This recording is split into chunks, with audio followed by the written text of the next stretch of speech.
Bismillahirrahmanirrahim.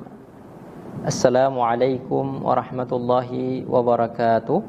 Alhamdulillahirabbil alamin, wassalatu wassalamu ala sayyidil mursalin wa ala alihi wa ashabihi ajma'in, amma ba'du.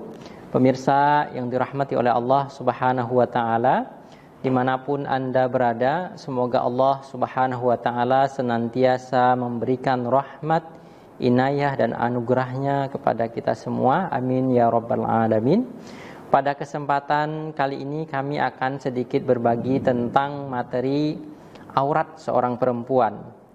Ini menjadi sangat penting sekali karena dewasa ini banyak sekali perempuan-perempuan yang mungkin tidak tahu dengan baik ya batasan-batasan auratnya dari mana ke mana. Maka pada kesempatan kali ini kami akan sedikit berbagi batasan-batasan aurat perempuan sebagaimana digariskan oleh Allah Subhanahu wa taala dan Rasul-Nya dan disampaikan oleh para ulama kepada kita semua. Secara umum ada dua pendapat tentang aurat perempuan. Pendapat pertama mengatakan bahwa aurat perempuan adalah seluruh bagian tubuhnya, tidak terkecuali, semuanya itu aurat. Jadi kalau seseorang berada di luar rumah ya bersama dengan orang-orang yang bukan mahramnya, maka dia wajib menutup semua anggota tubuhnya. Itu apabila dia berada di luar. Sedangkan apabila dalam sholat, maka diperbolehkan untuk terlihat darinya itu wajah. Ya, ada juga yang mengatakan boleh terlihat telapak tangan. Ini masih mengacu kepada pendapat yang pertama. Pendapat ini dari Imam Syafi'i, dari Syafi'iyah, kemudian dari Hambali ya atau Hanabilah, bahkan Hanafiyah juga cenderung ke dalam pendapat ini. Kemudian pendapat yang kedua adalah semua anggota tubuh wanita itu adalah aurat, terkecuali, ada pengecualiannya, apa? Yaitu wajah dan dua telapak tangan. Pendapat ini juga sebenarnya pendapat lain dari mazhab Hanafi, kemudian pendapat lain dalam mazhab Syafi'i, bahkan pendapat lain dalam mazhab Hambali. Jadi menurut pendapat yang kedua ini, seorang wanita boleh-boleh saja dia memperlihatkan wajahnya, memperlihatkan kedua telapak tangannya. Bahkan ada yang mengatakan kalau dalam sholat boleh memperlihatkan telapak kakinya. Nah, apa dasar pendapat yang kedua? Dasar pendapat yang kedua adalah juga berdasarkan kepada ayat-ayat dan hadis Rasulullah SAW. Misalnya dalam surat An-Nur ayat 31, Allah Subhanahu wa taala berfirman, "Wala yubdina zinatahunna illa ma dhahara minha."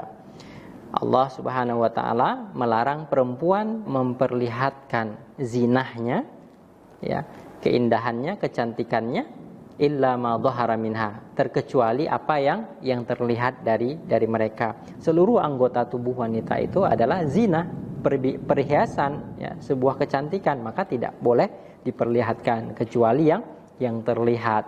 Nah, penafsiran kecuali yang terlihat ini dengan hadis Rasulullah Shallallahu Alaihi Wasallam, sebagaimana riwayat Abu Daud. Suatu ketika Asma mengunjungi rumah Rasulullah Shallallahu Alaihi Wasallam dan Rasulullah bersabda, "Ya Asma, idza balagatil mar'atu al-mahiyda, fala yadhhar minha illa hadza wa hadza," wa asyara ilal wajhi wal kaffaini. Rasulullah Shallallahu Alaihi Wasallam bersabda, "Wahai Asma, apabila seorang perempuan sudah datang bulan atau sudah balik, maka tidak boleh terlihat dari anggota tubuhnya kecuali ini menunjuk ke wajah dan ini menunjuk kepada kedua telapak tangan." Memang secara dalil pendapat pertama yaitu wanita wajib menutupi segala anggota tubuhnya termasuk muka itu lebih kuat. Akan tetapi dalam praktek atau dalam fatwa dewasa ini, semua mazhab termasuk yang mengatakan wajah dan telapak tangan itu aurat, memfatwakan, ya, memberikan pencerahan kepada masyarakat bahwa pada dewasa ini karena wanita sudah ikut keluar rumah, bekerja, kemudian mengajar, berbisnis dan lain sebagainya, maka sah-sah saja, boleh-boleh saja bagi perempuan tersebut memperlihatkan wajahnya, telapak tangannya, sehingga dia dikenal oleh rekan kerjanya, oleh tetangganya dan lain sebagainya. Menjadi penting juga untuk mengetahui batasan wajah. Kalau kita meyakini bahwa wajah perempuan itu bisa dibuka, kedua telapak tangan bisa dibuka, lalu batasannya apa? Yang pertama sekali yang dikatakan dengan wajah adalah bagian yang apabila dihadapkan kepada seseorang yang terlihat, ya, yang berhadap-hadapan terlihat, itulah yang dinamakan dengan wajah secara linguistik, secara bahasa. Adapun wajah menurut ketentuan syariat adalah para ulama memberikan batasannya, kalau atas itu dari tempat tumbuh rambut atas, ya, kemudian sampai bagian bawah ujung rahang bawah. Ya, kita ini punya rahang, kalau kita pegang ini punya tulang di mana gigi-gigi bawah kita itu berada di atasnya, maka ujung daripada tulang tersebut adalah batas daripada wajah atau batas daripada aurat perempuan. Sedangkan pinggir adalah dari telinga ke telinga mencakup dengan rambut jambangnya. Jadi rambut perempuan itu masuk dalam wilayah aurat. Maka harus ditutupi seperti ini. Jadi ditutupi seperti ini, kalau bawah itu batasan rahang bawah, ya, ujung tulang ini bagian paling dalam. Nah, itu di situ wajib ditutupi. Kemudian bagian samping adalah rambutnya tertutupi, ya, setelah telinga. Kemudian atasnya seperti ini. Nah, dengan demikian seorang perempuan sudah menutup auratnya dengan sempurna atau dengan baik. Kemudian tangan adalah batasannya pergelangan tangan. Kemudian ada yang bertanya, bagaimana apabila seorang perempuan dalam kondisi sholat atau dalam kondisi di luar rumah itu jilbabnya sedikit kegeser dan lain sebagainya sehingga turun ke bawah. Nah, para ulama memberikan keringanan, ya, la yukallifullahu nafsan illa wus'aha, karena sampai 1 senti harus pas, itu syariat Islam tidak sampai segitunya. Ya, memang kita diberikan batasan-batasan, tapi dalam pelaksanaannya apabila ada sedikit bergeser dan lain sebagainya itu masih dimaafkan. Terlebih ini adalah masalah fikih, ya, al-fiqhu min babid dunun, berbeda dengan masalah akidah yang qat'i, yang tidak bisa ditawar-menawar. Sedangkan ini adalah masalah ijtihadiyah dhanniyah, ada ketetapannya, ada kepastiannya, ada batasannya. Tapi kalau seandainya ketika memakai sedikit bergeser dan lain sebagainya tidak bermasalah. Begitu juga dalam kondisi sholat, ya.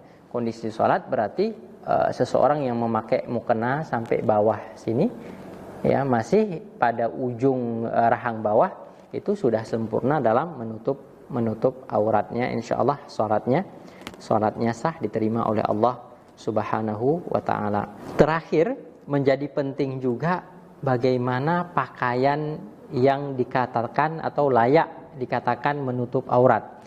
Para ulama juga memberi ketentuan. Ketentuannya atau kaidahnya adalah la yashif wa la yasif. Apa artinya? Tidak tembus pandang sehingga tidak terlihat kulitnya dan tidak berbentuk. Jadi kalau seseorang perempuan tuh pakai baju kebaya yang biasa kebaya tipis sehingga kulit putihnya terlihat, kulit sawo matangnya terlihat, itu dia belum berpakaian, seolah-olah masih telanjang. Begitu juga perempuan di luar rumah pakai celana legging. Ya, dia pakai jilbab, pakai celana legging, sama saja. Ya, dengan demikian dia belum berpakaian dengan sempurna, belum menutup aurat.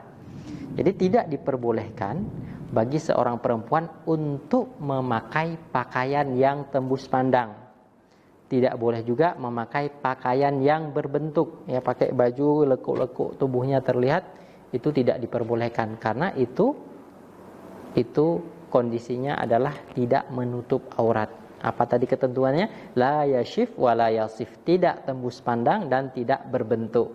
Apabila terhindar dari dua hal itu dalam berpakaian, pakai celana, pakai baju, pakai jilbab secara umum, maka dia sudah menutup auratnya secara sempurna. Apabila tidak demikian, maka dia belum menutup auratnya dengan sempurna. Kalau belum menutup aurat dengan sempurna, maka Allah Subhanahu wa taala tidak akan pernah meridhai kita, tidak akan pernah mencintai kita sebagai hamba-hamba yang taat kepada perintah-perintah Allah Subhanahu wa taala. Demikian yang dapat kami sampaikan pada kesempatan kali ini. Hadanallahu wa iyyakum ajmain. Wassalamualaikum warahmatullahi wabarakatuh.